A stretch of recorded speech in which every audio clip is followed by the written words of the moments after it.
in 1983, I didn't want to go to Germany. They asked me, but I declined.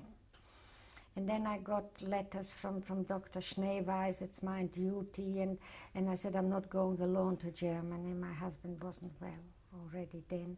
I can't go alone. And they said they will pay for Andrew, so Andrew came with me. The next day I went to Hagen Court, and I walked into, was a big foyer in the court, and there was a man standing a little bit further than that wall, or the other wall there. And I said to Judge Kramer, what is Frenzel doing there, here? He looked at me, he wanted to introduce me to the translator. And there was a woman. And he looked at me and said, how do you know that's Frenzel? I said, I just recognize him. He was standing there at the profile, the side, leaning on a cane. And he had not a raincoat, but all-weather coat on.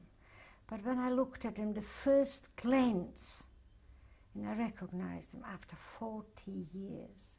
And he was in civilian clothing, and all I knew him was in the military uniform. And they were, I don't know how they, but in court there was that many questions they asked, and they had about 6 prosecutors, that many, and Frenzel had his lawyer, and that was an awful, even somebody else said once that if that lawyer would have been dressed in a SS uniform, he would not have been better than the way the questions and all that he was asking. And of a sudden, the judge came up. How did I know that the third camp had 27 people? Because I mentioned that my brother was executed there. And I said, I never said that I knew how many. I only knew when they were executed. How did I know it was 20? Remember? Then I asked him in German, would you forget your mother's birthday? He said, no. I said, he was executed on my mother's birthday, the 27th of June. They had it all on paper. Everything I said. And then I said to him, you have it all on paper, on tapes. And I am getting old, and you want me to have every detail in my head when you have got it all in black and white. He apologized. But before that, there were other incidents in court.